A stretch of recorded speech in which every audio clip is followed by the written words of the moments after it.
Okay, आज हम वापस अपनी सीरीज शुरू करें काइनेमेटिक्स की, जिसमें हम जेई मेन की पीवाई क्यूज लेके आए और आपके लिए बहुत सारे पीवाई क्यूज लेके आए और यहाँ पर अपन क्वेश्चंस करेंगे। आप देख सकते हैं क्वेश्चन है हमारे सामने, वीडियो को पॉज कीजिए, एक बार को ट्राई कीजिए। एक पार्टिकल है जो वेरिएबल फोर्स की वजह से मूव कर रहा है और ये इनिशियल पोजीशन दे रखी है इसकी 16 metre right of origin. The variation of the position with respect to time दे रखा है एक्स इक्वल टू, तो यहाँ पर अपन को दे रखा है एक्स इक्वल टू दे रखा है 3t³ plus 18t square plus 16t। ये अपन को डिस्प्लेसमेंट दे रखा है विद रिस्पेक्ट टू टाइम। हमसे पूछा है कि इसकी वेलोसिटी बताइए जब इसका एक्सेलरेशन जीरो हो जाता है। तो पहले तो इसकी वेलोसिटी निकाल लेते हैं। वेलोसिटी होती है dx/dt, तो ये हो जाएगा 9t square plus 36t plus 16। अब इसका एक्सेलरेशन निकाल लेते हैं, वो हो जाएगा 18t। हमने कुछ गलत कराया क्या? 3t³ plus 18t square plus 16t। ठीक है, वेलोसिटी निकाल ली हमने 9t square plus 36t plus 16। Okay, और अब हम इसका एक्सेलरेशन निकाल रहे हैं। अगर हम इसका एक्सेलरेशन निकालेंगे तो 18t प्लस 36 हो जाएगा इसका। ठीक है, तो यहाँ पर है -3t³, तो हमने एक या -3t³ है, तो माइनस माइनस, तो ये हो जाएगा इसका एक्सेलरेशन -18t प्लस 36। अब हमें ये निकालना है कि एक्सेलरेशन जीरो कब होगा। देखिए, एक्सेलरेशन जीरो करेंगे तो -18t plus 36 equal to zero, तो t इक्वल टू 2 पे एक्सेलरेशन जीरो हो जाएगा। और t इक्वल टू 2 पे अगर एक्सेलरेशन जीरो कर देंगे तो हम इसकी वेलोसिटी निकाल सकते हैं। इसके बाद निकाल लीजिए, t इक्वल टू 2 पे इसकी वेलोसिटी क्या हो जाएगी? -9t square 4 plus 36 into 2 plus 16, तो ये हो गया -36 प्लस 72 प्लस 16। तो इसको अगर अपन सॉल्व करेंगे तो आ जाएगा 36 प्लस 16 विच इज नथिंग 52। हमारा आंसर आ जाएगा 52। तो यहाँ पर एक बार लाके देख लेते हैं कि क्या हमारा आंसर बिल्कुल सही है या गलत है। तो आंसर लिख के देख लेते हैं 52। तो हमारा आंसर बिल्कुल सही है ना। आइए अगला सवाल करते हैं, मूव करते हैं। और अगला सवाल एक बहुत अच्छा सवाल है, बेहतरीन डिफरेंशिएशन का सवाल है जो बच्चे कई बार अटकते हैं। Relation between the time and distance दिया हुआ है, यानी कि t इक्वल टू दिया हुआ है alpha x square plus beta x, ये दिया हुआ है हमें। Alpha and beta are constant दिए हुए। हमसे पूछा है कि relation between the acceleration and velocity, acceleration और वेलोसिटी में रिलेशन पूछा हुआ है। ठीक है, तो हमें t इक्वल टू दे रखा है alpha x square plus beta x. Finally हमें अल्फा हमें क्या निकालना है? एक्सेलरेशन निकालना है। एक्सेलरेशन क्या होता है? a, और वेलोसिटी, इसमें रिलेशन पूछा है। एक्सेलरेशन क्या होता है? वेलोसिटी का differentiation with respect to time. Velocity क्या होता है? डिस्प्लेसमेंट का differentiation with respect to time. तो आइए, अगर मैं इसको डिफरेंशिएट करता हूं विद रिस्पेक्ट टू एक्स करता हूं, तो ये क्या हो जाएगा? dt/dx। ठीक है, यहां पर क्या होगा? विद टाइम डिफरेंशिएशन करूंगा तो कैलकुलेशन थोड़ी सी मुश्किल हो जाएगी, तो कैलकुलेशन को आसान बनाने के लिए मैंने इसको with respect to t differentiation कराऊं। अभी आपको लॉजिक समझ आएगा ऐसा क्यों कर रहे हैं। तो जब ये हो जाएगा 2 alpha x plus beta with respect to t differentiate किया। हमें मालूम है कि v इक्वल टू होता है dx/dt, तो ये तो dt/dx है, यानी कि ये तो हो गया 1/v equal to 2 alpha x plus beta. Velocity तो मिल गई हमें।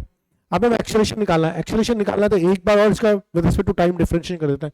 अगर 1/v का एक बार और टाइम डिफरेंशिएट करें तो -1/v स्क्वायर dv/dt आएगा। ठीक है, 1/v स्क्वायर -1/v स्क्वायर।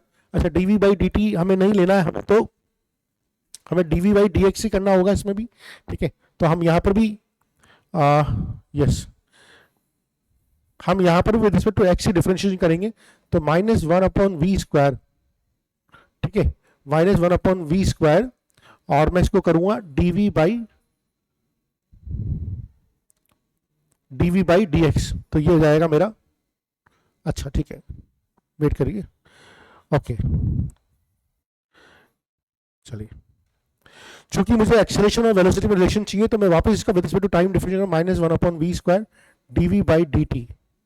ठीक है, और यहां पर डिफरेंशिएट किया तो क्या हो जाएगा? 2 अल्फा, ये हो जाएगा dx/dt। x का डिफरेंशिएशन क्या हो जाएगा? 2 अल्फा dx/dt। अब हमें मालूम है कि dv/dt को मैं क्या लिख सकता हूं? dv/dt को मैं लिख सकता हूं एक्सेलरेशन, तो ये लिख सकता हूं -a/v स्क्वायर और 2 अल्फा, और dx/dt को क्या लिख सकता हूं मैं? v लिख सकता हूं। तो a की जो वैल्यू आ रही है निकल के सामने, मेरे पास a की जो वैल्यू सामने निकल के आ रही है वो आ रही है -2 अल्फा v क्यूब। a की जो वैल्यू सामने निकल के आ रही है -2 अल्फा v क्यूब। तो हमारा ये वाला आंसर चेक कर लेता है आंसर को। आंसर हमारा सही है। So this is how we can do it the question. आइए एक और सवाल है हमारे पास, ये भी जेई मेन का है ना, और 31 जनवरी शिफ्ट का है। एक small steel ball is dropped into long cylinder containing glycerine, which of the following is the correct representation of the velocity time graph of the transit of the ball. तो हमने glycerine के cylinder में एक ball को drop कर दिया है, glycerine के सिलेंडर में हमने बॉल को ड्रॉप किया है, इसमें पूरे में ग्लिसरीन भरी हुई, बॉल ड्रॉप हो रही है। अब इसमें बहुत सारी फोर्सेज लग रही है, एमजी नीचे लग रहा होगा, बर्न फोर्स ऊपर लग रहा होगा, जो भी कर रहा होगा, ओवरऑल क्या हो रहा होगा, इसका एक्सेलरेशन डाउन कम हो रहा होगा, एक्सेलरेशन कम होगा। हमसे वेलोसिटी टाइम ग्राफ पूछा है, तो देखिए ये डी तो आप ए और डी तो कंप्लीटली रूल्ड आउट है, ए और डी तो कभी हो ही नहीं सकते। ए में तो वेलोसिटी ड्रॉप किया है तो वेलोसिटी तो धीरे धीरे बढ़ेगी, ऐसे तो वेलोसिटी पहले ज़्यादा थी फिर धीरे कम हो रही है, ये तो हो नहीं सकता। इसमें वेलोसिटी बढ़ रही है फिर कम हो रही है, ये भी नहीं हो सकता। ए और डी तो कंप्लीटली रूल्ड आउट है। हमें जो क्वेश्चन बचा है बी और सी में बचा है, ठीक है।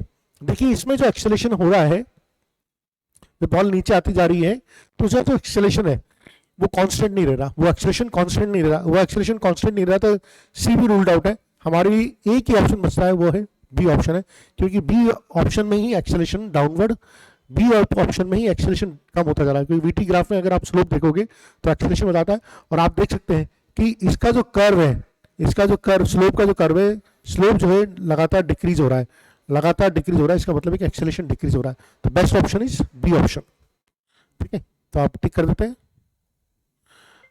सही है हमारा, ठीक है। नेक्स्ट चलते हैं।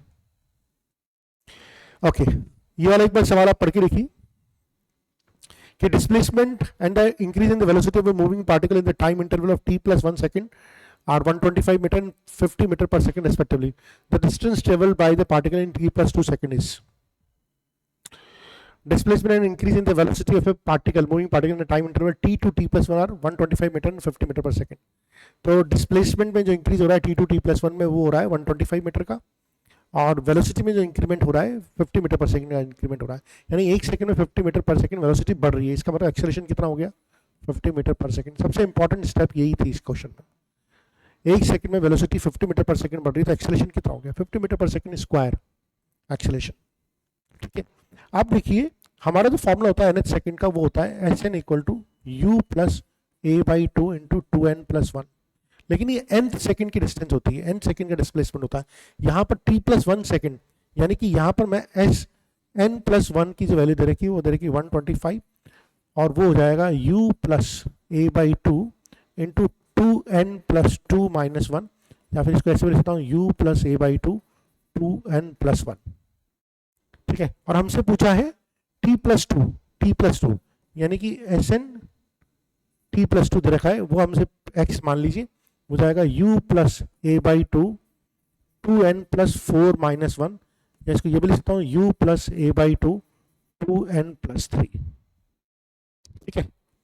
अब देखिए ये वाला जो है value u plus a by to 2n plus 1, ये आपको ऑलरेडी 125 दे रखी ना, ठीक है। अगर आपको ये 125 दे रखी तो मैं इसको सिंप्लीफाई कर देता हूँ, इसको मैं ऐसे भी लिख सकता हूँ, इसको मैं यहाँ पर ऐसे भी लिखता हूँ, आइकन दिख रहा होगा, u प्लस n की जगह मैं t ले लेता हूँ, ज़्यादा अच्छा है, उसके यहाँ पर मेरे पास जगह नहीं है तो मैं दोबारा यहाँ पर रब करके ऊपर लिखने की कोशिश करता हूँ, ठीक है। ये देखिए 125 इक्वल टू हो जाएगा मेरा u plus A T plus a by to, है ना, ये पहली इक्वेशन आ जाएगा। तो u plus A T plus a by to, और वंस यहाँ पर इस वाली के लिए मैं क्या लिख सकता हूँ, x इक्वल टू लिख सकता हूँ u plus A T plus 3a by two लिख सकता हूँ। अब इस 3a by u plus A T 3a by two को मैं लिख सकता हूँ a plus a by to भी लिख सकता हूँ, या a by two plus a लिख सकता हूँ।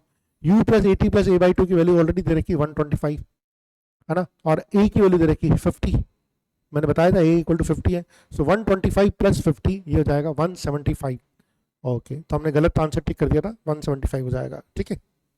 आइए नेक्स्ट चलते हैं। Okay, a particle is moving in a straight line. The variation of position as a function of time is given by this. The velocity of the body when the acceleration becomes 0. तो ये तो बहुत आसान सवाल है, कब velocity 0 हो जाएगी, एक्सेलरेशन निकालना है। x इक्वल टू दे रखा है t cube minus 6t square plus 20t plus 15, तो वेलोसिटी जाएगी 3t² minus 12t plus 20, acceleration हो जाएगा 6t माइनस 12। एक्सेलरेशन जीरो कहाँ होगा, t इक्वल टू 2 सेकेंड पे होगा, और t इक्वल टू 2 सेकेंड में वेलोसिटी क्या होगी, 12 minus 24 plus 20, 12 minus 24 plus 20 which is what, 32 minus 24, 8 metre पर सेकेंड। तो ये तो बहुत ही इजी सवाल था, चेक कर लेते, आंसर बिल्कुल सही है। ठीक है, आइए नेक्स्ट करते हैं। ओके, ये भी इसी तरह का सवाल है। A body starts moving from the rest and with a constant acceleration cover displacement s1 in the first p minus 1 seconds and s2 in the first p seconds. First p minus 1 second में displacement s1 cover करता है और s2 travel करता है first p second में। ठीक है, the displacement s1 plus s2, तो हमें मालूम है एक सेकेंड इक्वेशन मोशन लगाएंगे, s equal to ut plus half at²। Rest से स्टार्ट हो रहा है तो u तो जीरो हो गया, तो पहला डिस्प्लेसमेंट कितना हुआ, p माइनस 1 सेकेंड में s1 हो गया, तो ये हो जाएगा हाफ a p माइनस 1 का होल स्क्वायर। पहली इक्वेशन तो ये आ जाएगी हमारी। दूसरा s2 ट्रेवल करता है p सेकेंड में, हाफ a p² हो जाएगा सेकेंड में। तो हमसे डिस्प्लेसमेंट s1 प्लस s2 पूछा है, डिस्प्लेसमेंट s1 प्लस s2 कितने टाइम में होगा, s1 प्लस s2 कितने टाइम में होगा ये पूछा है। तो s1 प्लस s2 की जो वैल्यू अगर हम टोटल कर लेंगे, s1 प्लस s2 जो निकाल लेंगे 1/2 a, और अंदर बच जाएगा p² प्लस p माइनस 1 का होल स्क्वायर। इसको ये भी लिख सकता हूँ 1/2 a 2p² minus 2p plus 1, दोनों को ऐड कर लिया। तो हमसे टाइम पूछा है, तो डिस्प्लेसमेंट हो जाएगा हाफ at², तो यानी कि एक तरह से मेरा ये t हो गया under root 2p² minus 2p plus 1। ठीक है, तो under root 2p² minus 2p plus 1, ये हम आंसर चेक कर लेते हैं, ये हमारा आंसर सही है। आइए नेक्स्ट सवाल करते हैं। A body falling under the gravity covers 2 points A and B separated by the 80 meter in 2 seconds. The distance of upper point A from the starting point is, तो बहुत अच्छा सवाल है, समझने की कोशिश करते हैं। एक बॉडी है जो ऊपर से गिरती है, ठीक है, और it covers 2 points A and B। Okay, ये A पॉइंट है और ये लेट्स से ये B पॉइंट है। They are separated by the 80 metre, they are separated by 80 metre, और इसको कवर करने में इसको टाइम लगता है 2 सेकेंड। ठीक है, डिस्टेंस ऑफ अपर पॉइंट है, ये अपर पॉइंट है, स्टार्टिंग पॉइंट से इसकी डिस्टेंस कितनी, यानी कि मान लीजिए ये डिस्टेंस है x, ये निकालनी है हमें, ये निकालनी है हमें x। अच्छा, ठीक है, तो डिस्टेंस ऑफ अपर पॉइंट निकालनी, तो सबसे पहले तो हम यहाँ से फ्री फॉल हो रहा है, फॉलिंग फ्रीली। ठीक है, तो अच्छा ए पॉइंट तक आने में कितना टाइम लगेगा, x इक्वल टू क्या हो जाएगा, हाफ, या सीधा लिख देता हूँ हाफ gt², या बोल सकता हूँ 5t²। x इक्वल टू क्या हो जाएगा 5t², और b पॉइंट तक आने में कितना टाइम लगेगा, x plus 80 equal to t plus 2 का स्क्वायर, यानी कि 5t प्लस 2 का स्क्वायर। ठीक है, मेरे ख्याल से इसमें कोई दिक्कत नहीं होगी, वैल्यू उठा के पुट करनी है। अब तो कोई ऐसा कोई इसमें कोई महान काम नहीं है। आप चाहें तो इक्वेशन 2 में से इक्वेशन 1 को माइनस भी कर दें, तो ये इक्वेशन 1 है, ये इक्वेशन 2 है, इक्वेशन 2 में से इक्वेशन 1 को माइनस किया तो इधर तो बच जाएगा मेरे पास 80, x से x कट जाएगा, 80 बच जाएगा। ठीक है, और ये इसको ओपन कर दूंगा तो t² plus 4t plus 4 minus 5t², तो 80 इक्वल टू क्या हो जाएगा मेरे पास, ये तो ये कट गया 20t प्लस 20, तो 20t इक्वल टू आ गया मेरे पास 60, तो t इक्वल टू आ गया 3 सेकेंड्स, तो हमारा आंसर आ गया। अच्छा, ये तो 3 सेकेंड तो टाइम आया, ठीक है, 3 सेकेंड में टाइम आया इस बॉल को यहाँ से यहाँ तक आने में, तो डिस्प्लेसमेंट कितना होगा, यहाँ पर वैल्यू पुट करनी पड़ेगी, x इक्वल टू 5t², 5 × 9 यानी कि 45 मीटर, तो 45 मीटर का डिस्टेंस होगा ऊपर से लेके यहाँ तक इसका। ठीक है, चेक कर लेते हैं, न्यूमेरिकल आंसर है, बिल्कुल बढ़िया, सही है।